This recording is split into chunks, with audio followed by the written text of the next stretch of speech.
अगर कल को कोई मशीन ये तय करने लग जाए कि शाहरुख खान की फिल्म चलेगी या नहीं, रामायणा जैसी कहानी आज की ऑडियंस के लिए फिट है या नहीं, और कौन सा एक्टर आउटडेटेड हो चुका है, तो क्या सिनेमा इंसानों के लिए रहेगा या मशीनों का हो जाएगा?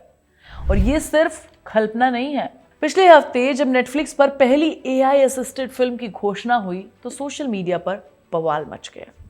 कुछ लोग बोले ये तो फ्यूचर है, कुछ लोगों ने कहा ये तो सिनेमा की मौत है। लेकिन असली सवाल पता है, कोई पूछ ही नहीं रहा है, क्या हम तैयार हैं इस बदलाव के लिए? जब भी हम आर्टिफिशियल इंटेलिजेंस यानी कि एआई की बात करते हैं तो हमें लगता है कि ये सब नया है, लेकिन सच्चाई ये है कि सिनेमा और टेक्नोलॉजी का रिश्ता बहुत पुराना है।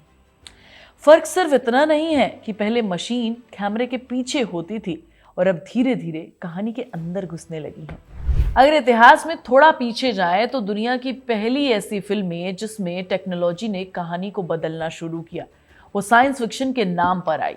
हॉलीवुड में मेट्रोपोलिस जैसी फिल्में हो या फिर बाद में 2001 में आई फिल्म स्पेस हो, इन फिल्मों ने इंसान और मशीन के रिश्ते को पहली बार बड़े पर्दे पर सवाल बनाया। ये एआई नहीं थी जैसी आज है, लेकिन बीज वहीं से बोया गया था।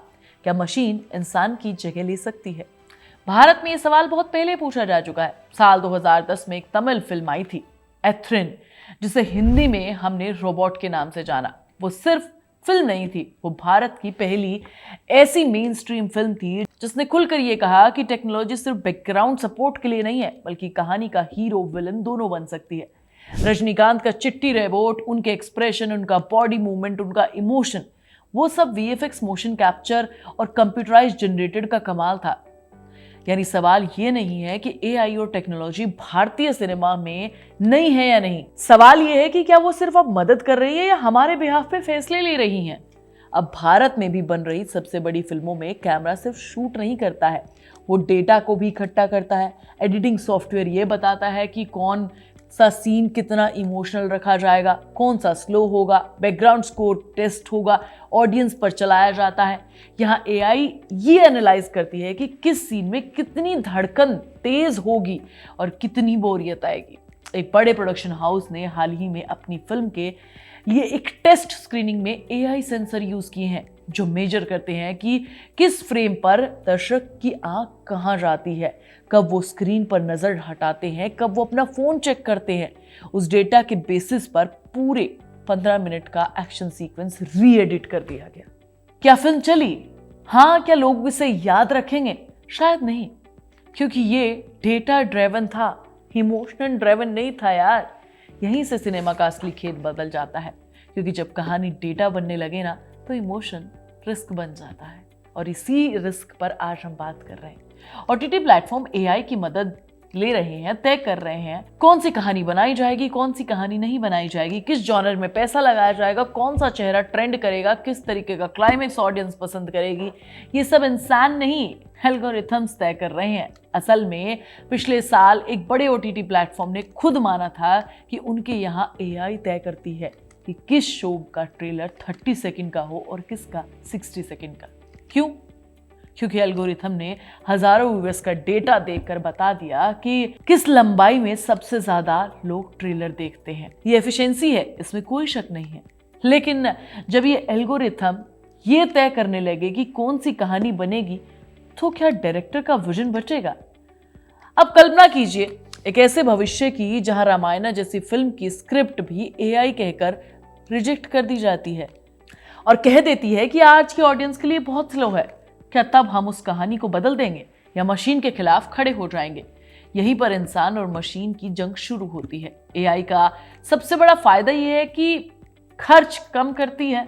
भीड़ वाले सीन में हजारों लाख लोग बुलाने हो तो जरूरत पड़ती नहीं है लोगों को बुलाने की। एआई क्राउड अपने आप बना देता है, एक सीन को 10 भाषाओं में डब कर देता है ना। 10 कलाकार नहीं चाहिए, एआई को एक आवाज कॉपी करके दे दो, सब बना देगी। एक्शन सीक्वेंस को बार बार शूट करने की जरूरत नहीं पड़ती है, एआई उसे परफेक्ट बना देता है। लेकिन सवाल ये है कि क्या परफेक्शन ही सिनेमा है? हाँ, भारतीय सिनेमा हमेशा थोड़ा कच्चा रहा है, थोड़ा इमोशनल, थोड़ा ओवर द टॉप, कि यही उसकी पहचान बनी है। याद कीजिए लगान, वो हर तरह से इम्परफेक्ट फिल्म थी। कैमरा कभी हिलता था, लाइटिंग हमेशा परफेक्ट नहीं थी, लेकिन जब क्लाइमैक्स में आखिरी बॉल फेंकी जाती है तो पूरा थिएटर रोकर बाहर निकलता है। क्यों? क्योंकि उसमें जान थी, रूह थी। अब सोचिए, कल को अगर एआई ये कहे कि लगान का क्लाइमैक्स 20 मिनट लंबा है, डेटा कहता है कि 12 मिनट में खत्म करो, तो ऑडियंस बोर नहीं होगी? तो क्या हम मान लेंगे? और अगर मान लिया तो क्या लगान वो लगान रहेगी जिसे हम प्यार करते हैं? यही वो खतरा है जो परफेक्ट इमोशन को रिप्लेस कर रहा है। सब कुछ स्मूथ दिखता है, पॉलिश दिख रहा है, लेकिन दिल में कुछ छूता नहीं है। रोबोट जैसी फिल्में इसीलिए याद की जाती हैं क्योंकि उनमें टेक्नोलॉजी के साथ एक सवाल भी रखा गया था। चिट्टी खतरनाक इसलिए नहीं था क्योंकि वो ताकतवर था, बल्कि इसलिए क्योंकि उसमें इंसानी भावनाओं की नकल थी। और आज 2026 में यही सवाल मेरे और आपके सामने खड़ा हुआ है। तो क्या हमारा रास्ता क्या है? हमारे हिसाब से एआई टूल की तरह इमोशन दिखाना, उसे यूज करना, वीएफएक्स यूज करना, सब कुछ एजेंट ही तय करेंगे, या फिर असली सिनेमा बचेगा भी या फिर नहीं बचेगा? ये सवाल सबसे बड़ा है। कैरेक्टर की भावना को समझने की जरूरत है। क्या हम उसे महसूस कर पाएंगे? तब मशीन को साइड में रखकर हमें सोचना पड़ेगा, क्योंकि कहानी सुनाने वाला इंसान होना चाहिए। आज भारतीय सिनेमा एक बड़े मोड़ पर खड़ी है। टेक्नोलॉजी में हमें रामायण जैसी एपिक को पहले से बेहतर करके दिखाया जा सकता है, लेकिन अगर हम ये भूल गए कि रामायण सिर्फ विजुअल की तरह से हमें नहीं दिखानी है, एक इमोशन भी होना चाहिए जो हजारों सालों से जिंदा है, तो हम सब कुछ हार जाएंगे अगर वो इमोशन नहीं दिखा तो। कमेंट करके बताइए कि आप एआई का कहाँ तक इस्तेमाल करते हैं और कहाँ तक उसे सिनेमा में देखना चाहते हैं। मैं तुम्हें नेक्स्ट वीडियो में मिलूंगी, तब तक तुम कमेंट करना, लाइक करना, शेयर करना और सब्सक्राइब करना चैनल को।